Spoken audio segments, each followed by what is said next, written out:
Okay, this video is going to talk about what the technique is for working with Allison's verbal aggressions. When she's mean, when she's yelling at us, things like that, when she's throwing out emotional jabs, knowing that she might get some response from us. So I'm going to cover what's in the BSP, how the BSP talks about that, and I'm going to cover one technique step by step by step that if we all stay with this technique, then the results we're going to be able to see will be consistent. So let's take a look at that. So the first thing let's look at is if you pull out the ISP binder, you'll see the behavior plan in the back, number 10 or 11 or 9, 9, 10 or 11. But I've done a few things different to it because I want to highlight some very specific parts of what we're going to talk about today. So for this first video, we're really only going to be focusing on the verbal aggression. That's all this stuff right here. So name calling, slurs, raising her voice, saying mean things about others, even not necessarily to you or about you, but saying mean things about others, any verbal aggression like that.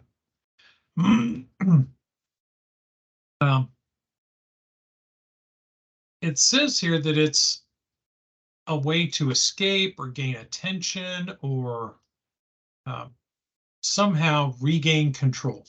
It might also be about control. Some of these behaviors are very much about control because of Allison's trauma history. So let's take a look. And this is in the strategies. You'll have to flip a couple pages. For me, you'll see it's page 4 here, but I just pulled it out. So some of the prevention strategies. Basically, if she says to you during the day, oh, I think you're mad at me. Oh, I think somebody else, if she says to you, oh, Zuri is mad at me, that's not this. That's a triangulation. Allison said Zuri is mad at her, and she's telling it to you. So Allison, Zuri, and you, that's a triangle. That's a triangulation. That's not this. If she's saying, oh, you're mad at me, you hate me, or you're being mean to me today, things like that. You can start with this. Well, sorry I made you feel that way. I'm not mad at you. I'm just like, if you're doing something and she wants your attention, she'll try that. As soon as I'm done with what I'm doing, we can do something. That may or may not work. But when we get into mean statements, and she's probably said mean things to all of us, some of them pretty bad. And she knows, I mean, we talked about this before when we talked about the training, trauma training, and what happens when she lashes out. It's a level 3, a 5-alarm fire, basically, because she knows she can reach us on a deeply emotional level when she presses certain buttons when she's mean to us. So in order to take some of the emotion out of this, we see it for what it is. It's a behavior. She's looking for something. She's looking for a big emotional response because she seems to enjoy chaos and drama all around her, or she seems to feel that she needs that. And we know she doesn't need that. So what we're going to start doing is we're going to start setting boundaries. For example, Allison comes up to you or, walking around the house, you can see she's at a higher anxiety level, maybe a 3, maybe even a 4. And she just says, oh, well, you're whatever.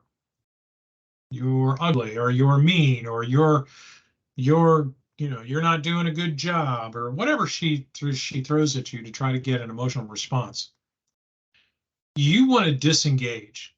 You want to put a break in that so that, number one, we want her to stop, and we want to put some space between that and the resolution. So here's how we do that. We go to the verbal. Now you're going to have these. These are, I'm going to send these up. So you guys will have these right there. I'm going to send it in a communication sheet. So it'll always be in the communication book. And you'll get a link to this video. So the first thing you can use, and you can use some form of this. Allison, I don't like to be spoken to like that. Allison, I don't like that kind of talk. Or Allison, that's not nice. That's not appropriate. Whatever you want to use.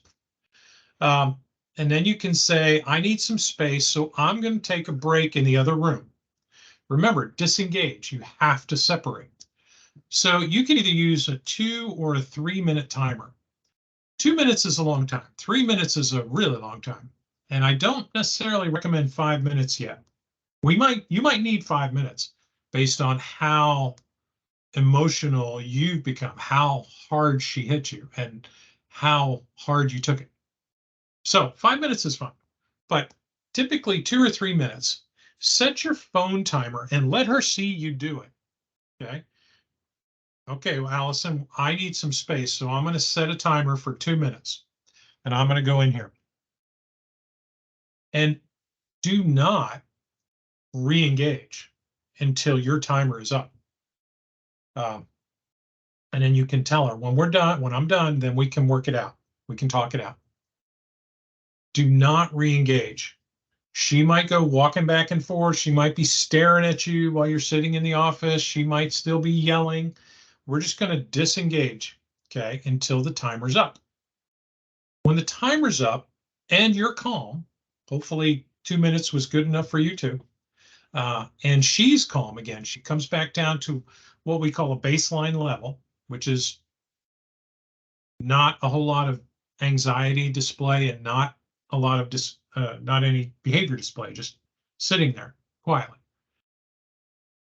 Once you get to that point where you're calm and she's calm, then you can start to look into it. You can ask her to try to find ways to express herself.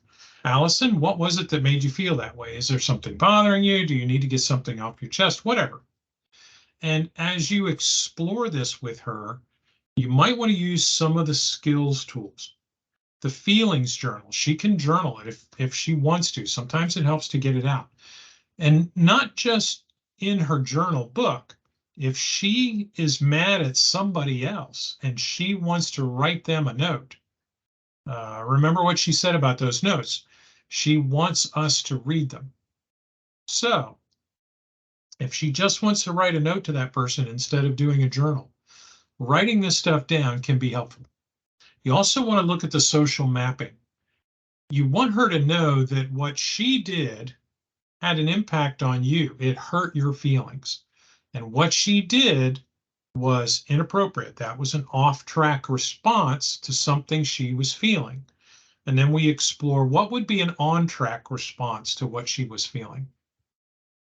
Ask for help, things like that. So we're going to learn all these other worksheets and things, but the feelings journal, the social mapping, the problem solving worksheet, and the off-track, on-track worksheet, those are the tools that you can use. There might be others, and we'll work on them.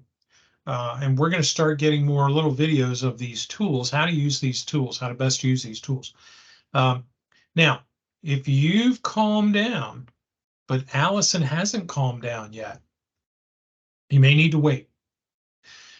Now, if she's still attacking you and ranting and raving, you might need to set another timer.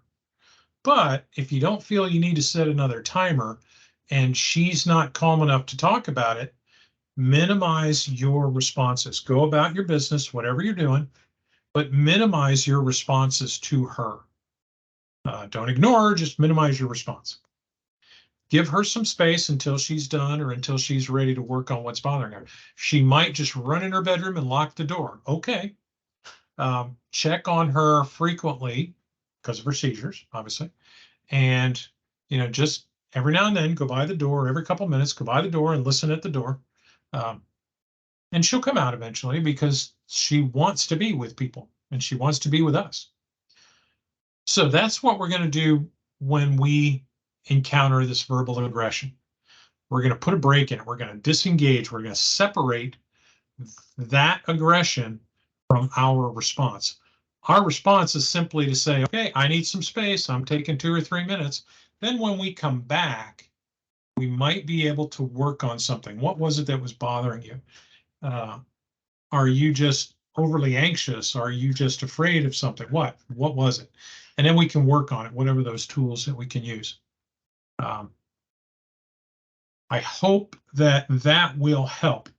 It's not going to stop it, but our response, using this response, we want to see, and remember, using the tracking sheet, that data interval tracking sheet, that data sheet, that's going to be very important. It's going to show us how many times this happens, and is it getting less and less and less?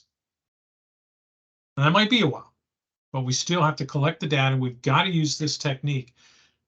If everybody is using this technique, and that's what I want everybody to use, if everybody's using this technique, then the results that we see will be a consistent result too. So if everybody's on using this technique, we'll be a lot better off. So take a break, put some space, go in the office, go wherever, do whatever. 2 or 3 minutes usually will do it, because I don't think she's going to like having you disengaged for very long. And we've got to find a way to just say to ourselves, okay, well, that was mean, and that was nasty, and that was, uncalled for and inappropriate and all that. But it wasn't really about me. This is Allison's behavior, and these are Allison's issues. She's just throwing these out to try to get you to join her at that emotional level. And we don't want to do that. So we're going to put some space in there. Okay, great. Good luck. You can go back and review this video as many times as you like. So that's what we're going to do. All right, so now let's end this and go on to another one.